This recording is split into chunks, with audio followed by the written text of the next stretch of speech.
Bueno, muchas gracias, Pablo, y al Jardín Botánico por haberme invitado, a vosotros y a vosotras por haber venido, y también quiero darle las gracias a las aves urbanas, y lo vais a entender ahora porque ya ha comentado Pablo el tema del confinamiento, y la verdad es que fue un momento en el que, ya sabéis, estuvimos metidos en nuestras casas, y fue como el tema de las aves fue pues como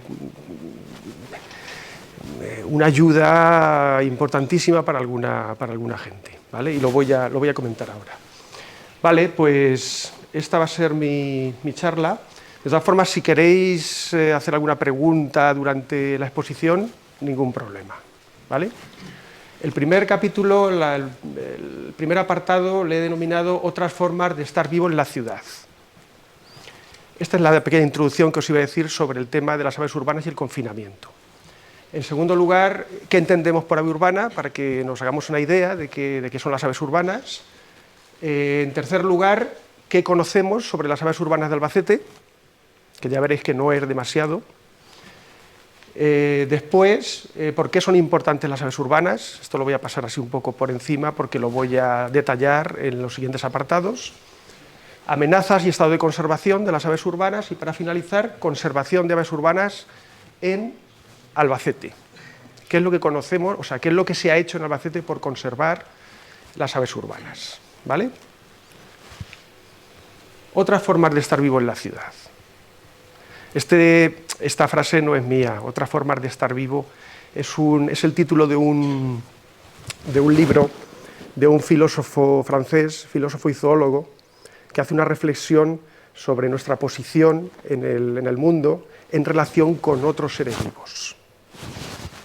Y yo creo que viene muy a cuento porque estamos imbuidos en nuestra vida cotidiana en la ciudad y muchas veces no nos percatamos o no somos capaces de ver que hay un poquito más allá en la ciudad, aparte de nuestra vida como sociedad, ¿no? Estas fechas os suenan, por supuesto. Las fechas del confinamiento.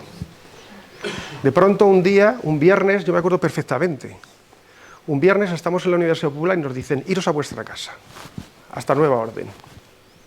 Y decíamos, pues desde la semana que viene o así volveremos.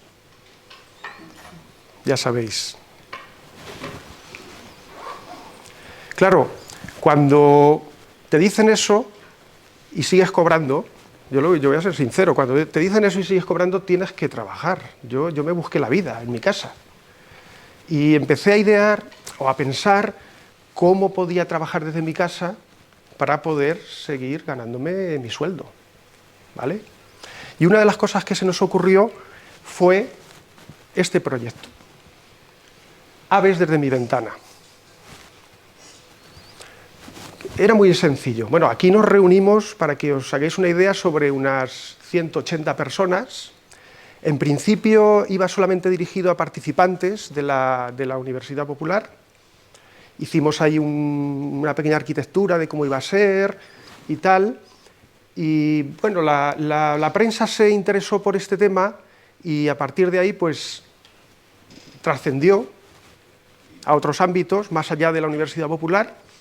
Y de hecho se apuntaron personas fuera de la Universidad Popular, la mayoría eran participantes, pero se apuntaron a este proyecto personas fuera de la Universidad Popular, de Albacete, de los pueblos, de Almansa, de Villarrobledo, etc. Después se apuntaron personas también de la comunidad autónoma, de diferentes provincias, Cuenca, Toledo. Se apuntaron también personas de otras comunidades autónomas, minoría, pero se apuntaron de Galicia, de Extremadura, de la Comunidad Valenciana, de Andalucía, y también se apuntaron gente de Sudamérica, que yo me quedé, digo, ¿cómo ha llegado esto hasta Sudamérica? Bueno, pues tuvimos algunos participantes de Sudamérica también, ¿vale? Y si queréis os cuento un poco en qué consistió esto que hicimos. Se trataba de reflexionar y de dar un poquito de vidilla al confinamiento a través de la observación de aves desde la ventana. Aves urbanas, ¿vale? Entonces la gente lo que hacía, bueno, estos son los 2 tomos que hicimos 2 tomos con las reflexiones y con las aportaciones de la gente, fueron unas 600 páginas lo que hicimos al final, o sea que fue una cosa bastante potente, ¿de acuerdo? Esto consistía ni más ni menos en observar aves desde tu ventana. Nosotros dimos unas pautas, unos documentos, a la gente que se apuntó y teníamos una comunicación diaria a través de Internet, de un correo electrónico que se creó a tal efecto. Y entonces la gente lo que hacía es que observaba, hacía sus fotografías desde su ventana de aves, hacía sus reflexiones, las mandaban e íbamos haciendo lo que denominamos el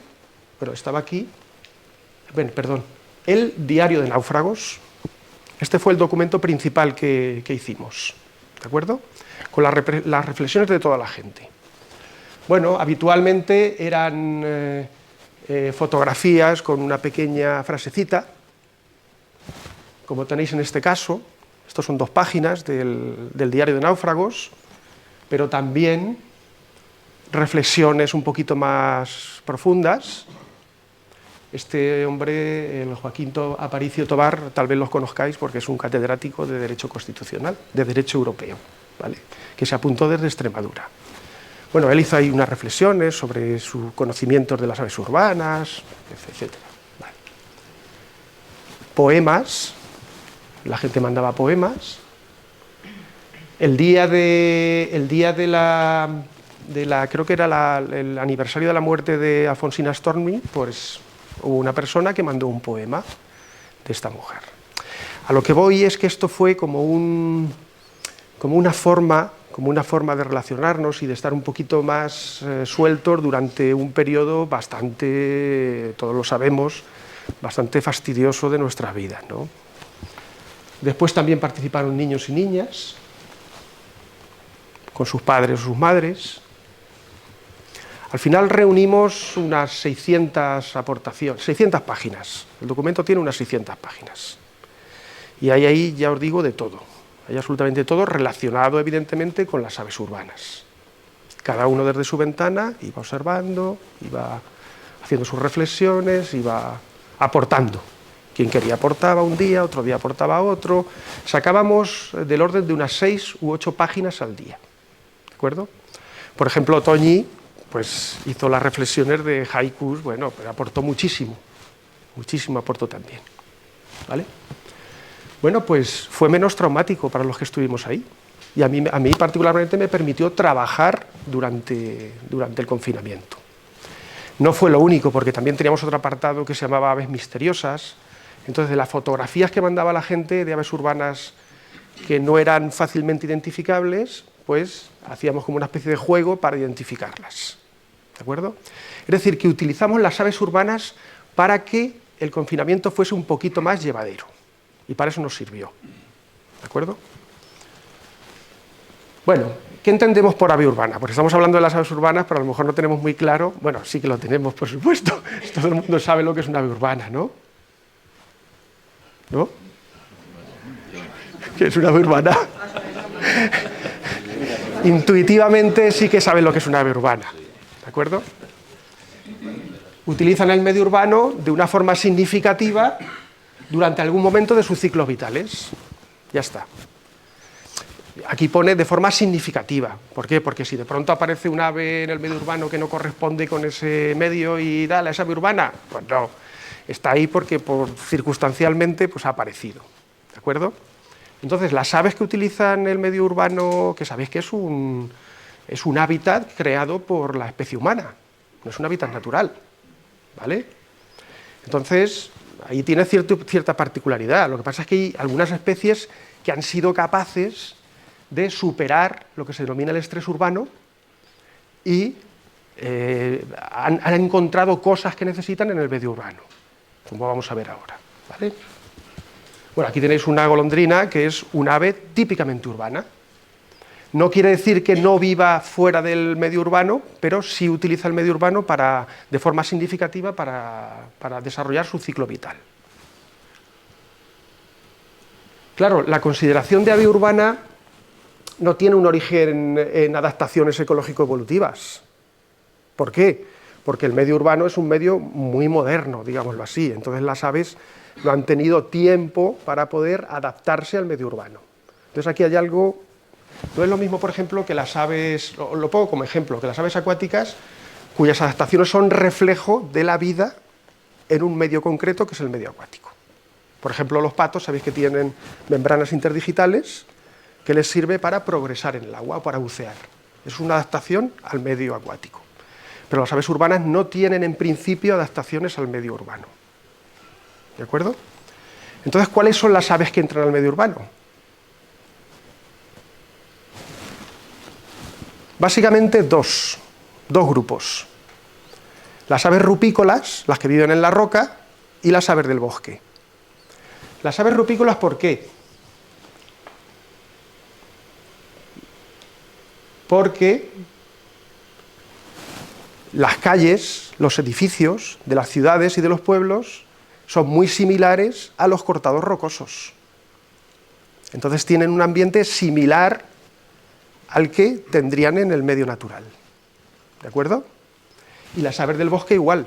Tenemos zonas verdes que son similares a los bosques.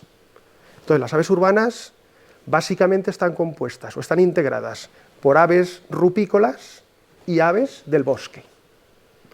Todo ello dependiendo también del medio urbano en el que estemos. No es lo mismo una gran ciudad como Madrid que una ciudad como Albacete. O un pueblo, pues yo qué sé, chiquitillo. ¿De acuerdo? Hay aves urbanas diferentes, que es lo que quiero decir, dependiendo de la ciudad o la población en la que nos encontremos. Por ejemplo, Madrid, una grandísima ciudad, que tiene un ambiente rupícola brutal. Pero de pronto hay un parque, el del Retiro, que es un parque muy grande y que tiene suficiente superficie como para que ciertas especies puedan estar cómodas. Albacete, una ciudad más pequeña, y tiene un parquecito más pequeño. En el parque del Retiro ha habido hasta búhos reales. En el parque de Abelardo Sánchez sería absolutamente inviable, por el pequeño tamaño que tiene. ¿De acuerdo? Vale, pues estas son las aves urbanas. Aves de roca, asociadas a las rocas, y aves asociadas a los bosques. En general, En general, hay otras cosas, pero estas son las más habituales. ¿Qué encuentran las aves en el medio urbano? Básicamente encuentran tres cosas. Encuentran alimento, encuentran lugares para nidificar y encuentran cobijo y condiciones cobijo frente a las condiciones ambientales adversas y frente a los depredadores.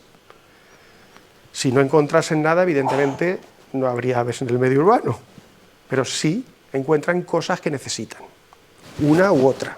Os he puesto un ejemplo de cada una para que veáis. Alimento, por ejemplo, el gorrión común. El gorrión común sabéis que es una especie comensal. Eso quiere decir que lo que encuentra básicamente, encuentra otras cosas, pero encuentra comida en el medio urbano. De hecho, la distribución del gorrión, sabéis que es mundial, es una especie cosmopolita y está asociada a los medios urbanos.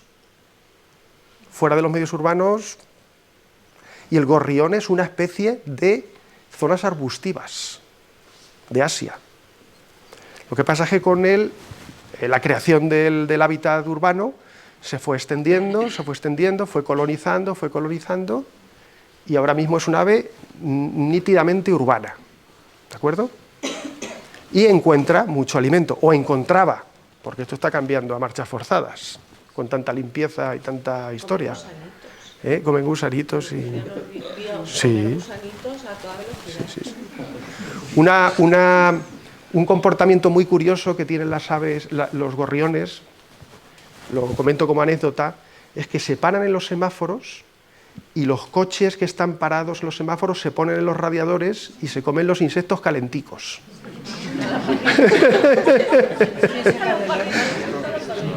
Recienticos sacados del horno. ¿Vale? Sí lo hacen. Lo hacen también en los coches que están aparcados. Pero claro, no es lo mismo. Recién sacado del horno que ya frío, que eso no le gusta. Bueno, esto es lo que se refiere al alimento. En lo que se refiere a lugares para nidificar, por ejemplo, el vencejo común. Sabéis que nidifican en agujeros, en el medio natural. Pero en las ciudades que hay muchísimos agujeros, debajo de las tejas. Bueno, ahí no, había. Ahora veremos eso, había. Porque ahora se hacen los edificios tan herméticos que es que no hay ni un puñetero agujero para que nidifiquen los vencejos. En mi edificio, yo vivo en la fábrica de harinas, alrededor, la fachada tiene desagües, la terraza, y ahí hay una colonia de vencejos. Y cada año vienen, han venido. Yo, por ejemplo, no lo ves, es increíble porque se ve que tienen como un agujero hacia arriba, pero yo veo las cacas y yo he visto un huevo que se les ha caído y entonces están entrando y saliendo, pero que vienen año tras año, ahí es todo el edificio. Lo veo yo... Bueno, pues esto es una cosa fundamental para el vencejo, que haya agujeros. De hecho, el vencejo común antes nidificaba en el río Júcar, en el cañón del río Júcar, y ya no nidifica. Aun teniendo allí chiquicientos mil agujeros, aquí es que tiene otra cosa también muy importante, que es comida. El plancton aéreo aquí es súper abundante, cosa que no es en otro. Vamos, que aquí especialmente abundante. ¿Vale? Bueno, lo ponía como ejemplo de lugar para nidificar. Claro, el tercero serían las condiciones de cobijo, o el cobijo, frente a las condiciones meteorológicas y los depredadores. Y pongo como ejemplo los estorninos. En este caso el estornino pinto, que es el que forma la mayor parte del dormidero del Parque de Abelardo Sánchez. Bueno, hay alguno más, pero sobre todo el Parque de Abelardo Sánchez. ¿De acuerdo? Claro, la isla de calor. En pleno invierno, el estornino no es tonto, la supervivencia depende de 2 grados. No es lo mismo estar fuera de la ciudad, durmiendo en unos árboles que hace un viento ahí que te mueres, a estar dentro de la ciudad, rodeado de edificios, de rocas, en un sitio donde hay una temperatura superior al exterior, un par de grados, suficiente para sobrevivir una noche. Hombre, claro. ¿Vale? Además, no sé si lo habéis visto, pero el dormidero de estornino no se ubica siempre en el mismo sitio. Tienen sus sitios dependiendo de cómo venga el viento, de cómo están ubicadas las calles, de por dónde entra el viento. Es una cosa muy curiosa, muy curiosa. No, además es que lo del dormidero de estorninos es de traca, porque los bichos no se ponen en el dormidero al azar. Se ponen, la mayor supervivencia está en el centro de las ramas. El que se pone muy cerca del tronco tiene el problema de que sube un gato o sube un depredador y se lo come. Y el que está muy lejos le da el viento y le da un viento y cae. Por eso se pelean tanto y se ubican, se mueven tanto, hacen tanto ruido, porque están intentando maximizar la supervivencia cada individuo. ¿Vale? Bueno, pues estornino pinto. ¿Qué conocemos sobre las aves urbanas de Albacete? La verdad es que no mucho. Hombre, haciendo comparaciones con otras ciudades, con otros ámbitos, se puede más o menos inferir pues, cómo funcionan, pero se sabe más bien poco. ¿Vale? Os he puesto algunas de las cosas que se han hecho pues, para que veáis. Este es el censo de palomas que se hizo entre el 2005 y el 2018 en el Parque de Abelardo Sánchez. Se hacía todos los años un censo en octubre para saber la población, para el ayuntamiento, la empresa Fomento de Construcciones y Contratas, la de Parques y Jardines, hacía un censo para saber cómo iba la cosa, porque ya sabéis, que ahora comentaremos, que el tema de las molestias de las palomas pues es muy significativo en las ciudades, ¿de acuerdo? Entonces ellos lo que hacían, esto lo hice yo, me lo encargaron, pues hacíamos un censo, pim, cada año para ver cómo iba fluctuando la población de palomas en el parque, ¿vale? Y en función de los resultados, ellos aplicaban medidas controvertidas. Y si queréis ahora comentamos. Controvertidas, ¿vale? Bueno, pues se hizo del 2005 al 2018. Después no sé si lo habrán seguido haciendo, yo creo que no. Bueno. Otra cosa que se ha hecho ha sido, por ejemplo, censos. La Sociedad Albacetense de Ornitología, la Sociedad Ornitológica Local, es la la organización, la ONG, que más ha trabajado para conocer las aves urbanas en Albacete. Gente sensibilizada que entiende que las aves son importantes en general y las aves urbanas en particular, por razones que vamos a decir ahora. Entonces, pues se han hecho algunos censos, más que nada para conocer las poblaciones de ciertas especies que son de interés. Por ejemplo, esta de avión común, lo que aquí se le llama la golondrina del judío, en contraposición a la golondrina del Señor. La golondrina del Señor la hemos visto antes. Esta se le llama la golondrina, no sé si sabéis por qué. Bueno, la golondrina del Señor se le dice así, sabéis que se dice que si una golondrina hace el nido en tu casa, estás bendecido. ¿Por qué? Porque la golondrina se ha considerado siempre como una especie muy asociada al cristianismo, por el color rojo que tiene en el babero, porque se decía, o se dice, que es la sangre de Cristo. Porque cuando estaba Cristo en la cruz, vinieron unas golondrinas, le quitaron la corona de espinas y se mancharon de sangre. Entonces es la golondrina del Señor. Como el avión no le ayudó, es la golondrina del judío. Se le llama así, aquí, en Albacete. Se le llama así. ¿No ves que no tiene rojo? Es la golondrina del judío. Pero bueno. Una pregunta, ¿avión común hay en Albacete? Sí. Pero pocos. Bueno, no es muy abundante. No es muy abundante, pero se han hecho dos censos, uno en el 2005 y otro en el 2015. Y ahora está previsto hacer un tercero. ¿Vale? Es una especie, precisamente por lo que dice Julio, que no es una especie muy abundante y debería haber más, porque además es una especie muy benefactora porque come muchísimos insectos. Más mediterránea, más para Murcia o... No. Las mayores colonias de avión están en Extremadura y en Andalucía. Sí. Vale, pues esto es un ejemplo de estudio hecho por la SAO para conocer las aves urbanas. Otro más, censos de estornino. El estornino también tiene implicaciones urbanas, porque también produce molestias. Entonces es un tema que hay que tener en cuenta, pues ya sabéis, los excrementos, sobre los coches, sobre el asfalto que después la gente se resbala, por el olor, en el parque de Abelardo Sánchez. Se han hecho ahora mismo dos censos, en el 2006, que lo hizo el ayuntamiento, y en el 2021. En el 2006, ¿cuántos habría más o menos? En Valencia había un dormidero de 1 millón de estorninos. De 1 millón, en un mismo sitio. ¿Sabéis cómo lo dividieron? A base de petardos. Valencia. Sí, a base de petardos.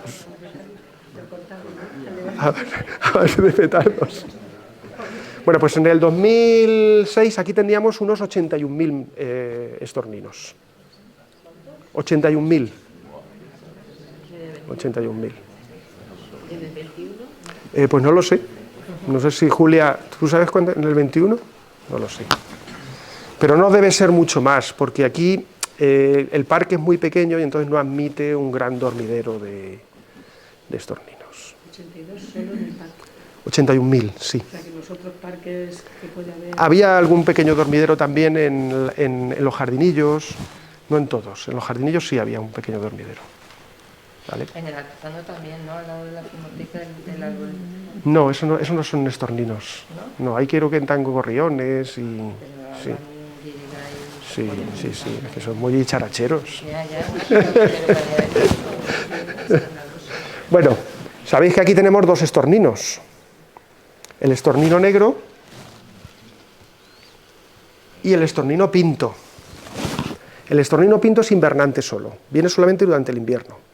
Y se va, ahora mismo ya no hay estorninos pintos, ahora están criando desde los Pirineos hacia arriba. Bueno, ya hay cría en la península ibérica, en la zona de Cataluña, pero históricamente ha sido desde los Pirineos hacia arriba.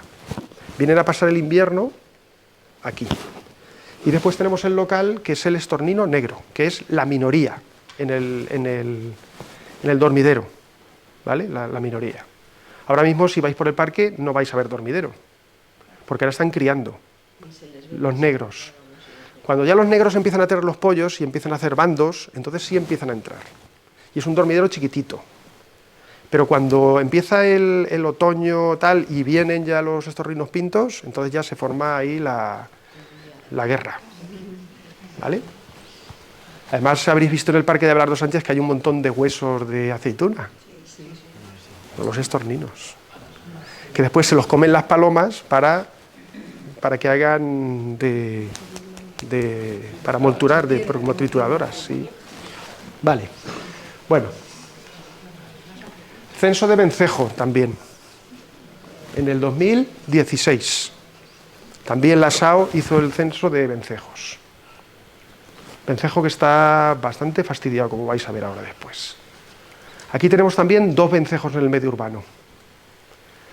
La gente, claro, así en general se creen que es la misma especie, pero son 2 especies. Aquí lo que pasa es que hay una confusión y es que al vencejo se le llama avión. Hay una confusión. El avión es el que hemos visto antes. Este es el vencejo. Y hay un vencejo que se llama vencejo común y otro que se llama vencejo pálido. El vencejo pálido es muy escaso, es más mediterráneo, más de la costa, y aquí el más abundante es el vencejo común. Ahora los tenemos por aquí. Ya han llegado y ya están empezando, bueno, ya están criando, como decía ella. ¿Vale? Este también lo hizo la Sociedad Albacetense de Ornitología. Y después también tengo que hablar de algo que se está haciendo aquí en el Jardín Botánico, que es una cosa, desde mi punto de vista, muy relevante. También lo está haciendo la SAO en colaboración con el propio Jardín Botánico, y es un programa de niñamiento de especies migradoras. Y esto a mí, os voy a decir, me llama mucho la atención y tiene un significado. Aquí está el Jardín Botánico, en la periferia de la ciudad, ¿vale? Aquí tenéis el Parque de Abelardo Sánchez.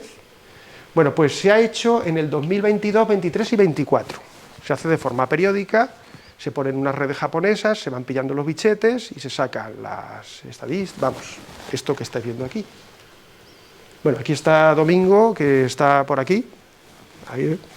Aquí está, que vienen. ¿Habéis estado ayer o anteayer? Esta mañana. ¿Vale? Bueno, pues sabéis en qué consiste el anillamiento científico, no lo comento. ¿Vale? Pero la SAO también hace anillamiento científico, que es también una colaboración muy importante pues para el conocimiento de las aves en general y de las aves urbanas en particular. A mí me llama la atención este trabajo porque me da la sensación de que el Jardín Botánico, con su gran diversidad vegetal y las muchísimas posibilidades que procura a las aves, es como una especie de isla en la que las aves migradoras paran para comer. Y a mí eso me alucina, porque ya estás teniendo en el ámbito urbano una serie de especies que antes no tenías.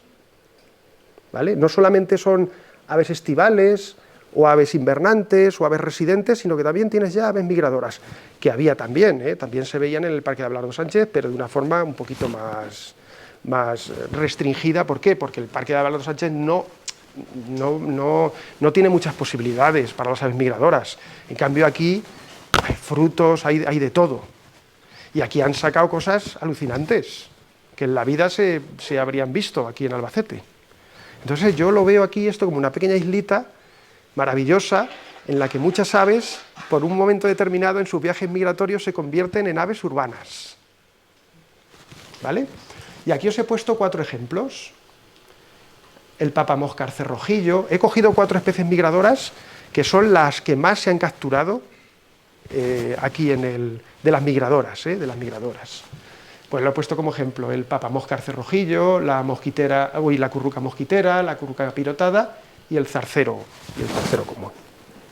4 especies que, de otra forma, en el ámbito urbano. De todas formas, es una cosa curiosa, porque se lo comentaba antes a Pablo. Durante el confinamiento se vieron especies en el ámbito urbano que no se habían visto nunca. En este programa que os digo, de A ver desde mi ventana. Aparecieron especies que de pronto decías, oye, ¿y esto qué hace aquí?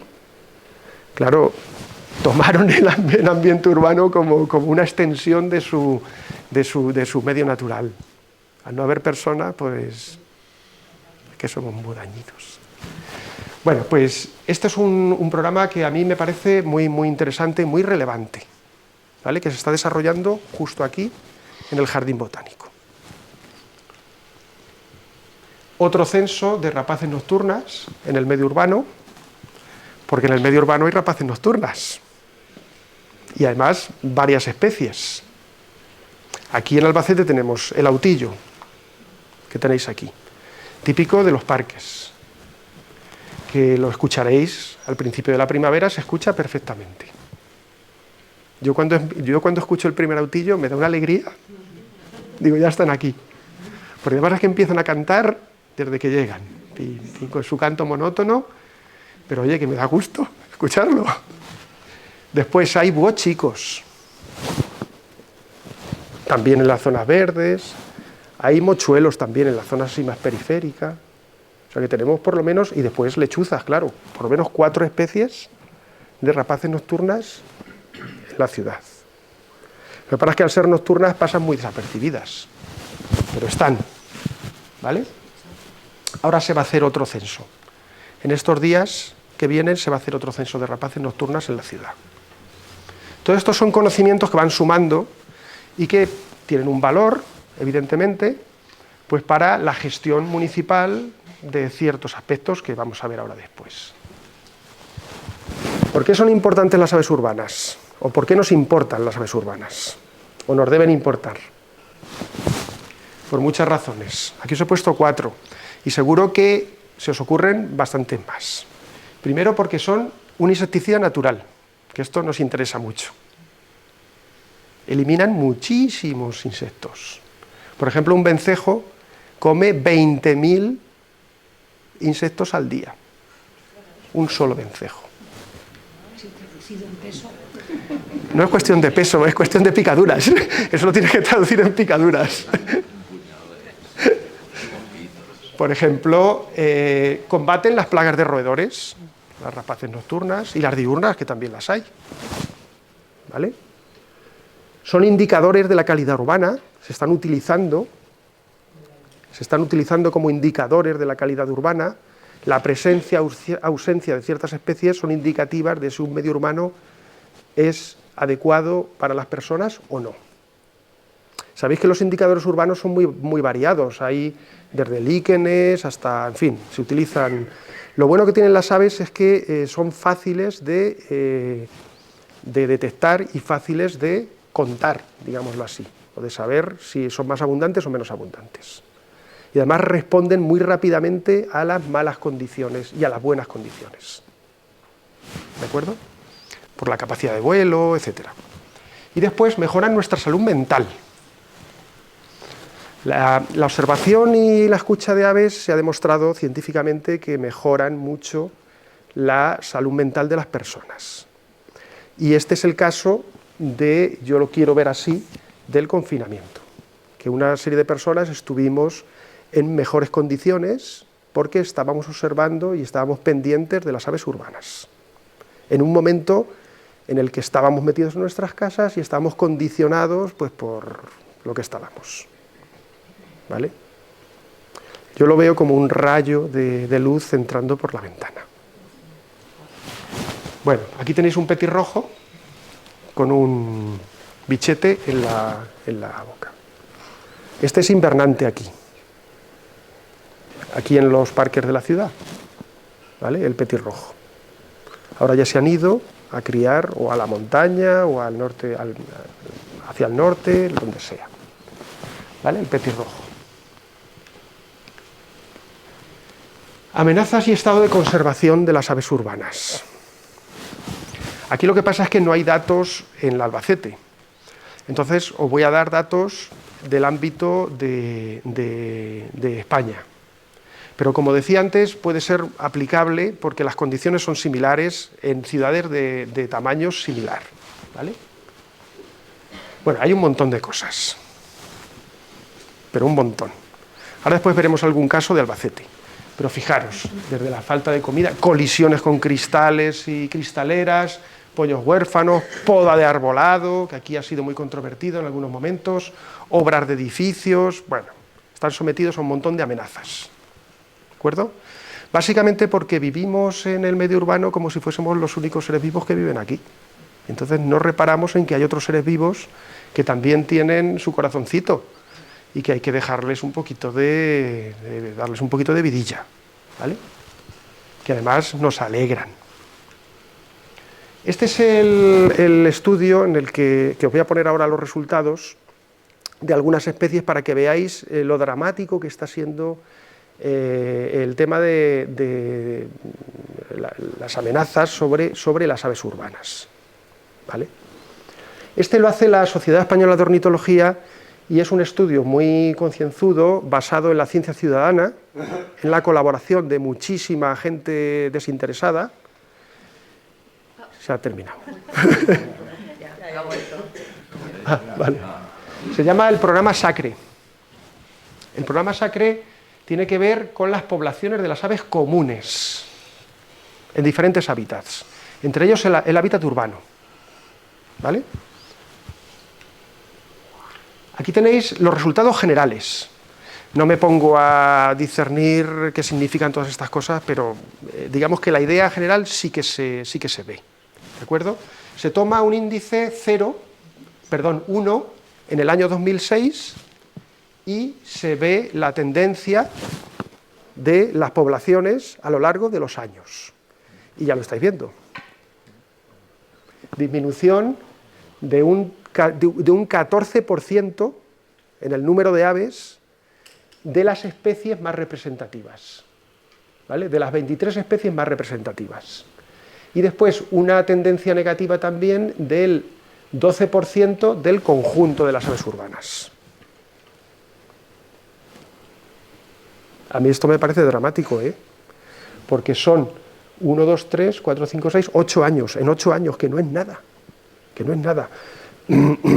Claro, dices, bueno, pues son pajaretes, no pasa nada, pero es que esto es reflejo de lo que está pasando y de que tenemos que levantar las orejas, porque esto es un indicador clarísimo de que algo no va bien, ya lo sabéis. Vale, aquí tenéis por ejemplo el gorrión común. Esta imagen que tenéis aquí es la imagen de la especie y esta es la imagen en el medio urbano. ¿De acuerdo? La tasa interanual de disminución es de un 2%. Cada año que pasa hay un 2% menos de gorriones en las ciudades de España. Bueno, ya sabéis que el gorrión común ha desaparecido en muchísimas ciudades europeas. Dices, en Londres no hay gorriones. Y yo digo, madre mía, si no hay gorriones, que es un ave que es súper adaptable, que es un ave generalista, que no es un ave triquismiquis, que le da, vamos, que es capaz de sobrevivir en condiciones muy variadas. Si no hay gorriones, eso es que aquí ya pasa algo grave, ¿vale? Bueno, pues aquí tenéis una disminución bueno, es que no lo leo, está por ahí, del porcentaje correspondiente, pero bueno, veis la línea de tendencia regresiva, muy, muy importante, de un ave tan común y tan de nuestro entorno como el gorrión común. El mirlo común, menos. El mirlo común, lo que pasa es que incluso en Albacete yo creo que hay más mirlos comunes que hace años.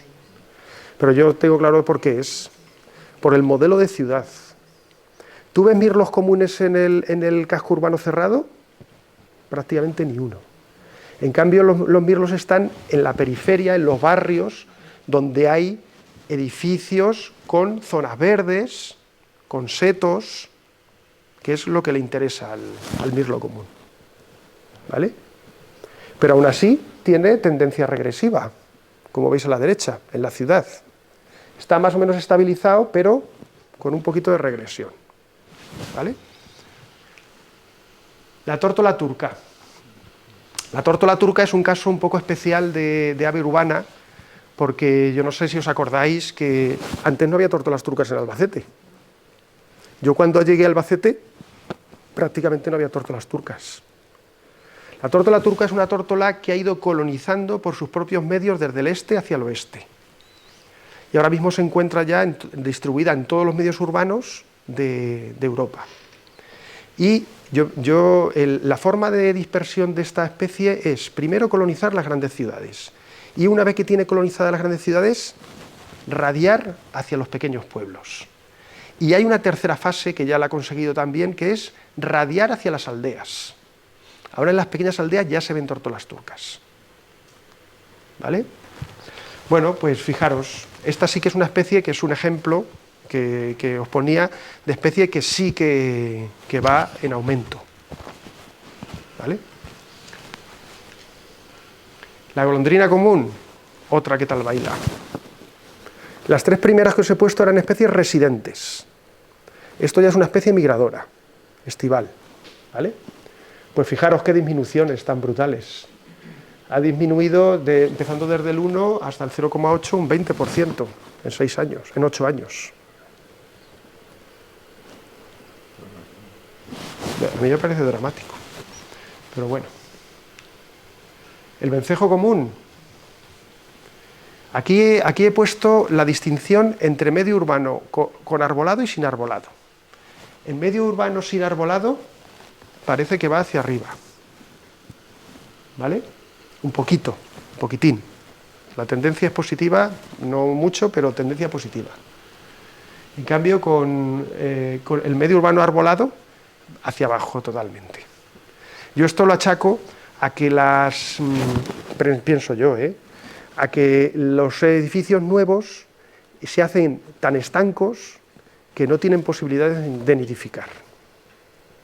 Hay en algunas ciudades en las que las ordenanzas municipales y el Plan General de Ordenación Urbana hay determinaciones de que cuando se construye un nuevo edificio tiene que tener agujeros para los vencejos, cosa que en Albacete todavía no hemos llegado a eso.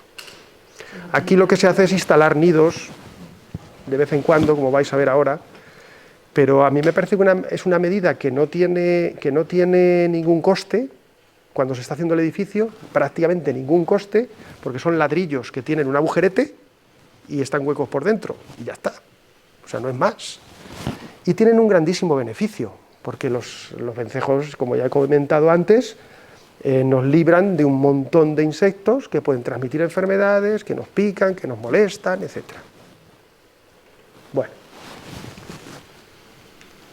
Bueno, ya estoy terminando, que veo que estoy aquí, que son las 7. Vale. Conservación de aves en Albacete de las aves urbanas. Aquí os voy a comentar algunas cosas que se han hecho para la conservación de las aves urbanas en Albacete. Divulgación y educación, después algunas campañas y algunas denuncias también. Este libro, no sé si lo conocéis, es el primer libro, la primera guía de aves urbanas que se hizo en Albacete. Las aves del Parque de Abelardo Sánchez, en el año 1989. Lo editó el ayuntamiento y esto lo hizo una alumna del Instituto Sabuco, África Gómez, que no sé si...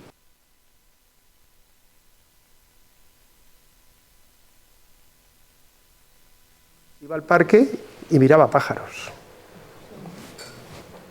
Y el ayuntamiento le publicó ese trabajo en esta guía, que es lo primero que se hizo en aves de la ciudad de Albacete.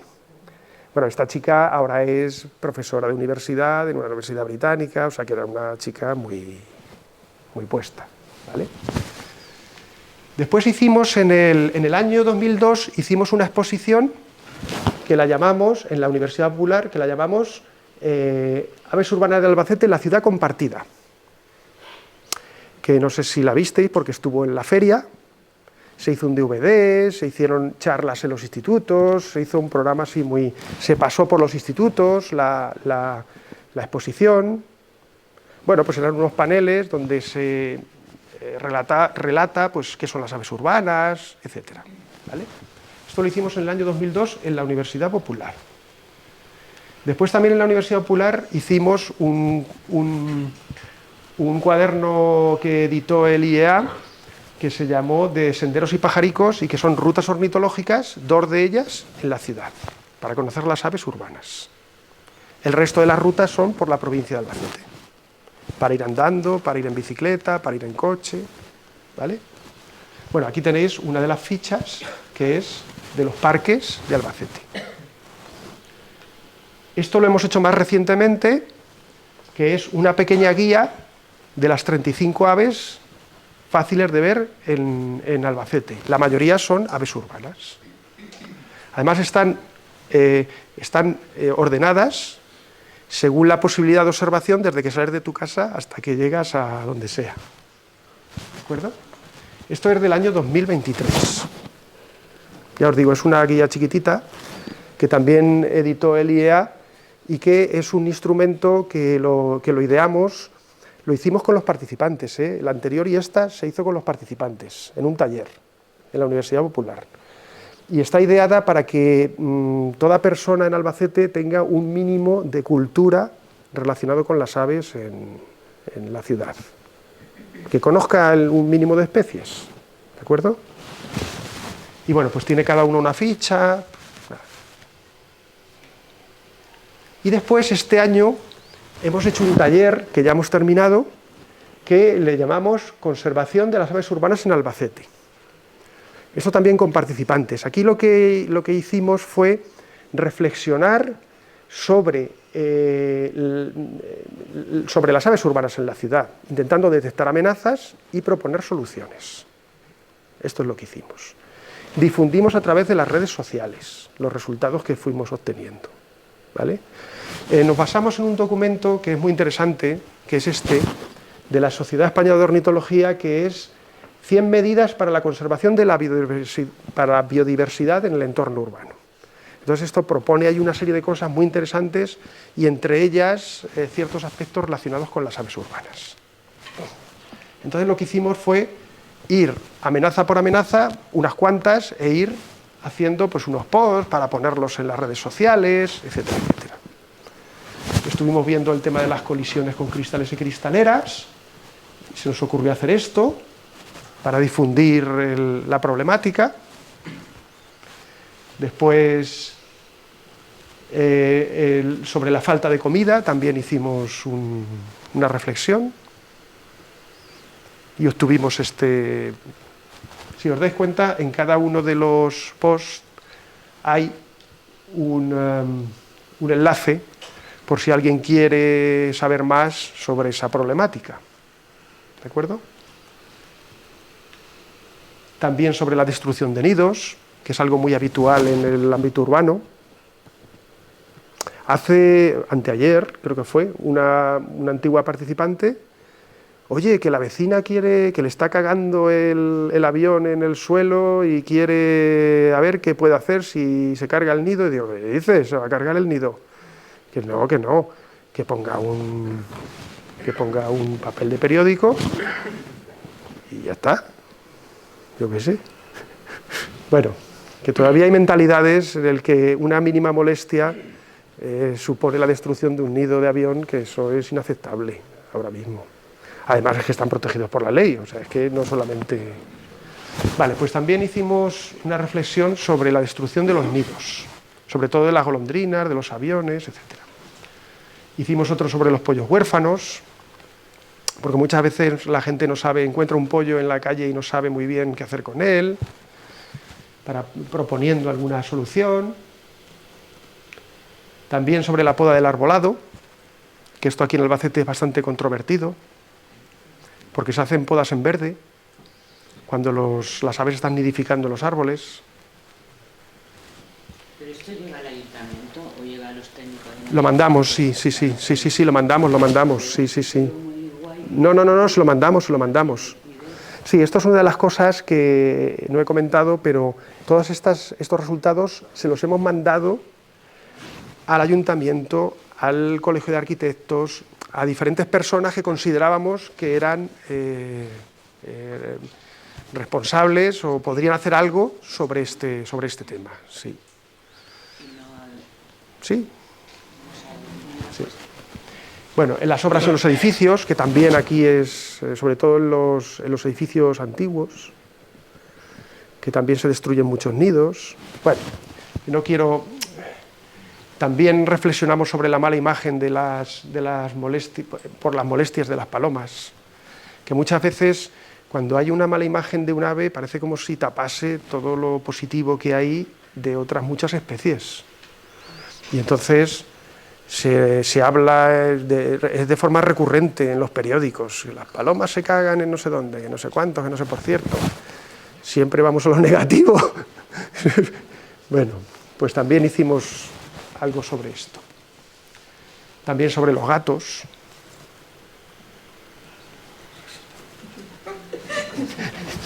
Sobre los gatos. Bueno, sabéis que los gatos son grandes depredadores de aves. Es una de las primeras, bueno, en el ámbito urbano es el primer factor de mortandad de aves. ¿Vale? Lo que pasa es que si os fijáis en el título, ahí hay un detalle muy importante. No hacemos incidencia en el propio gato, sino en las personas. El gato no tiene ninguna culpa. El gato es un depredador que cuando ve una presa se la zampa, lógicamente. Claro.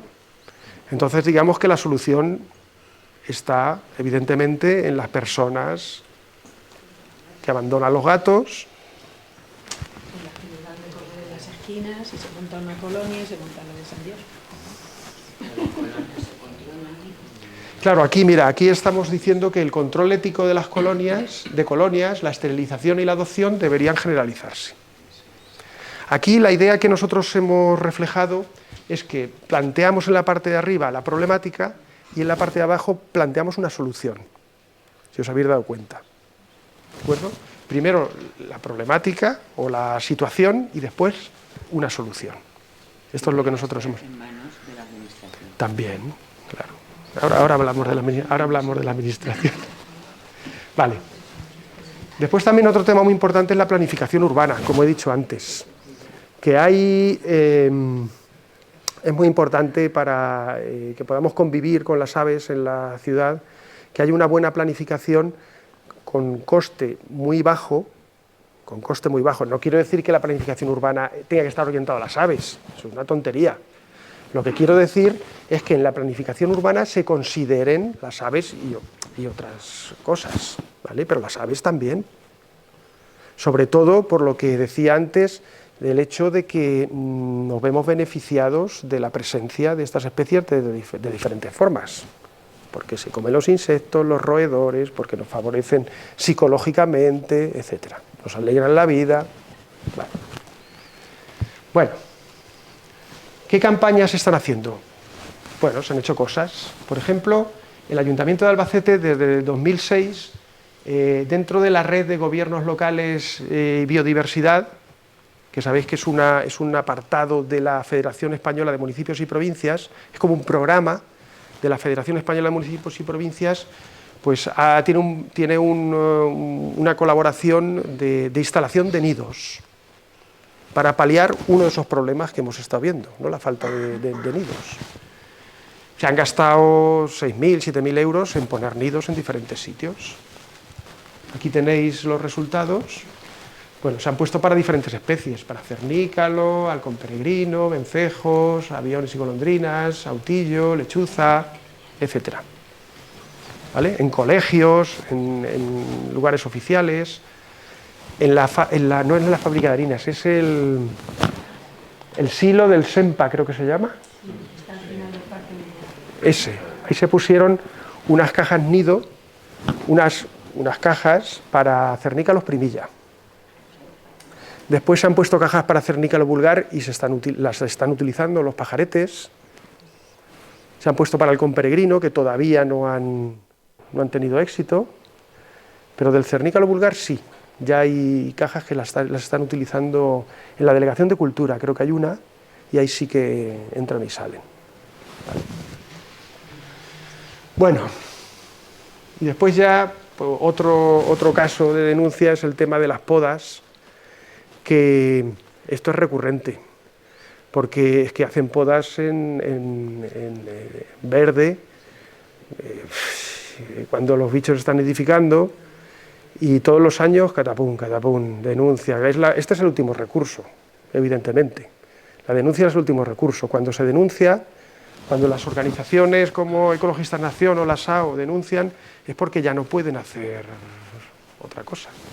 Pues están ya hartos de intentar que la poda se haga de otra forma, ¿vale? En otro momento del año, ¿vale? A mí me da la sensación de que se les acumula y entonces tienen que alargar el periodo de podas. Cuando les dan, como en mi pueblo que yo pregunté, que es cuando les habían dado las subvenciones, entonces tenían dinero para contratar a la gente y entonces te podan cuando consideran que tienen empleados para hacer ese trabajo. Sí. Aquí no se puede. Vale, pues yo creo que ya es la hora. Entonces, yo os doy las gracias por vuestra atención. Espero que os haya aportado algo. Y si queréis hacer preguntas y sé responder, aquí estoy. ¿Los murciélagos? Ay, Virgilio, gracias.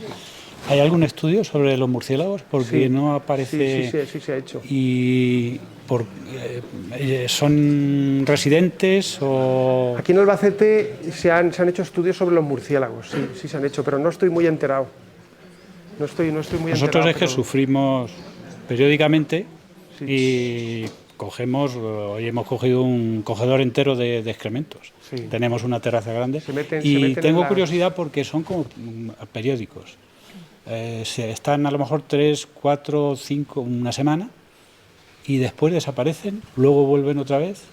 Digo los excrementos, quiere decir que van...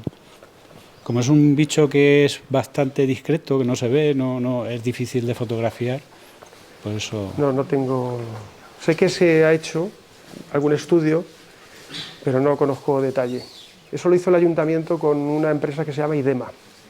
Ideas medioambientales. Que como además he visto en la última tabla que aparece... Sí, aparecían cosas de murciélagos. Para poder ayudarles en los nidos. Más que nada para que no se metan en las cajoneras de las casas que se meten. Sí, se meten. Yo cuando trabajaba en el ayuntamiento fui más de una vez a sacar de cajoneras de casas. Sí, nosotros lo tenemos encima de la cornisa del edificio. Sí. He observado que no se menciona, creo que no hace falta. Es para la grabación, ¿eh? Perdón, Es vale. para la grabación. He observado que no se menciona en la lista de espacios la pulgosa, por ejemplo, que lo tenemos ahí al lado. Sí. No sé si tendrá la misma importancia que el parque o el mismo tratamiento. Y tal. Y otra cosa que no se ha mencionado ha sido el vertedero, como fuente de alimentación y no solo de aves urbanas, sino de muchas más, que se han observado ahí, No. que no son de aves urbanas, habituales. no. Las aves urbanas de Albacete no van a comer al vertedero. Las aves que comen en el vertedero son sobre todo son aves acuáticas, son sobre todo gaviotas, que vienen de la zona de Pétrola, pero las aves urbanas no comen en el vertedero. Los estorninos tampoco. Pues ahí me pillas, no lo sé si comen en el... Yo creo que no, porque los estorninos lo que hacen es comer en los olivares... No. El estornino no come basura, digámoslo así. No, en la basura no, en absoluto. Y el tema de la pulgosa, evidentemente, también es un parque periurbano que también debe tener su interés para las aves. No conozco yo que se haya hecho ningún estudio ahí específicamente, pero no debe ser muy rico porque es un jardín bastante monótono, gran parte pinar, incluso que es de pino piñonero, que están raquíticos y no producen piñones ni piñas, no sé.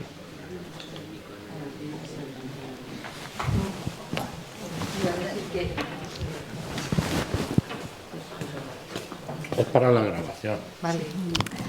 No, que iba a decir que otro de los efectos negativos, no sé si lo he visto, creo que no, es la contaminación lumínica, que no afecta a lo mejor a la población en sí, pero sí que afecta al comportamiento de las aves.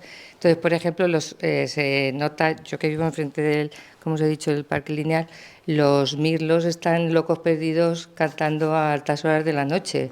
Bueno, los mirlos cantan por la noche. Bueno, los mirlos y otras especies, vaya, que notaba que se nota que hay un poco de alteración verdad, en cuanto verdad, a eso, ¿no? Es verdad. Quería Quería preguntarte si, con respecto a los huecos de los edificios, los huecos que dices que se recomienda para vencejos y tal, ¿hay algún control con respecto a ello contrapuesto a las palomas? No sé si me explico. O sea, Sí. nosotros en nuestro edificio tenemos un grave problema y es que hay huecos, pero las palomas lo invaden todo. Sí. Entonces, atascan cañería, nos invaden la ropa, los patios, las terrazas de los áticos y tal.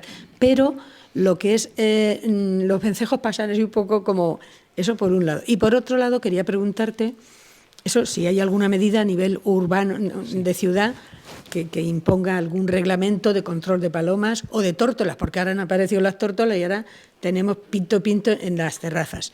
Y luego, por otro lado, con respecto a que nosotros hemos participado bajo nuestro criterio mínimo y un granito de arena de poner algún nidito de pájaros en las plantas que tenemos o de poner bandejas de agua o comederos.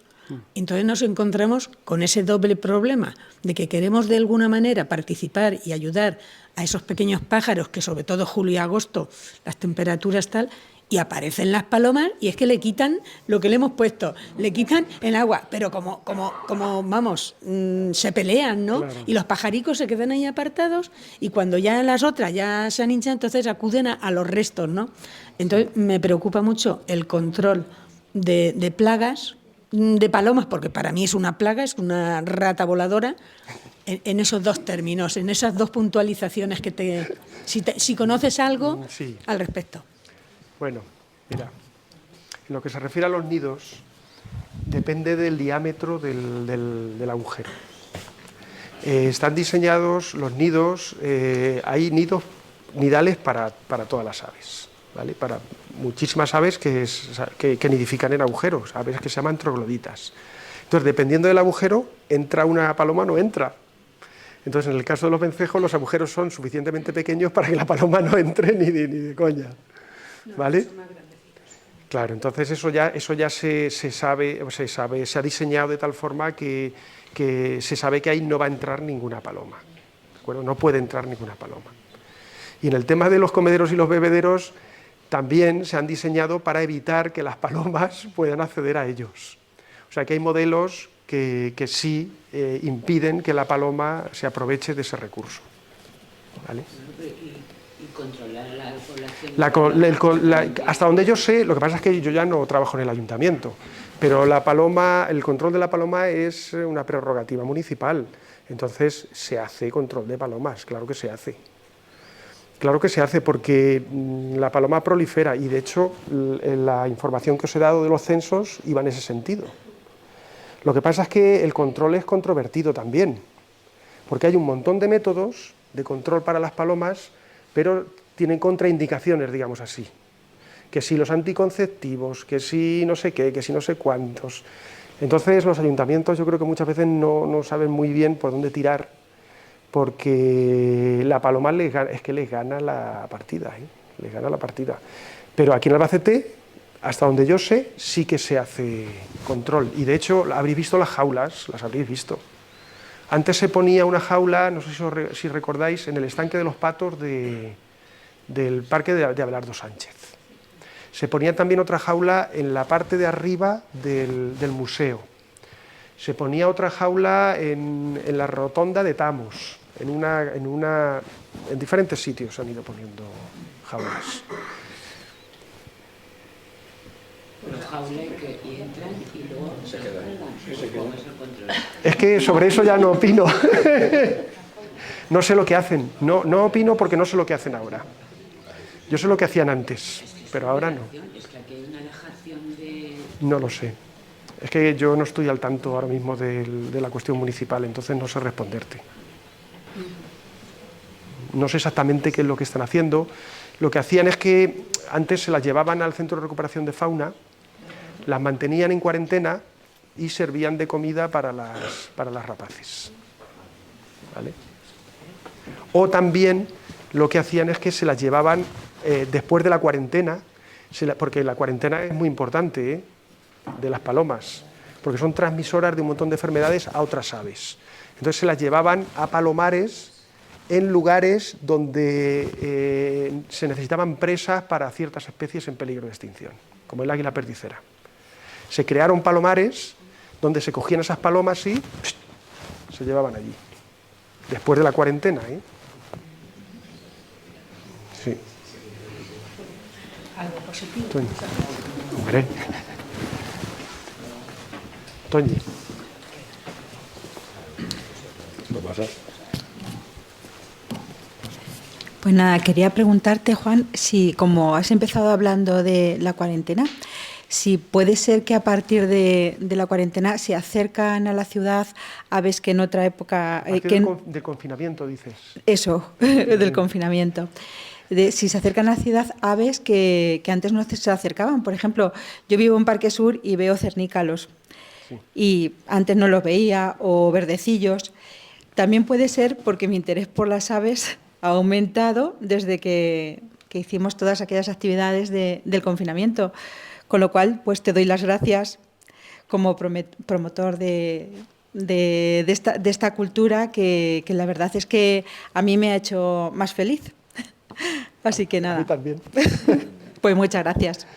Pues mira, he comentado antes que durante el confinamiento se vieron especies que no se habían visto antes. El león moruno es un ejemplo. Se fotografiaron incluso especies que no se habían detectado en el medio urbano.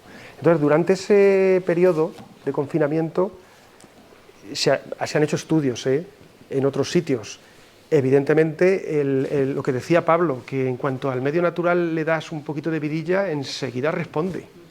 Y este es un ejemplo. Las aves entraban en las ciudades. Yo me acuerdo de ver en mi calle cazando un gavilán todos los días allí, pimba, para arriba, al dueño de la calle. Entonces sí, que después del confinamiento se hayan, yo creo que no. Yo creo que no, porque las aves que están en el medio urbano, como he comentado antes, son aves que son capaces de superar el estrés urbano.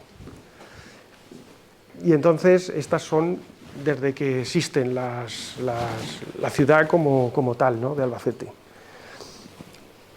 Que a lo largo de la evolución de la ciudad han podido incorporarse otras especies, seguro que sí, seguro. Pero en la actualidad, salvo el tema del jardín botánico, que yo lo considero como parte de la ciudad, evidentemente, y lo que os he comentado de las especies migradoras,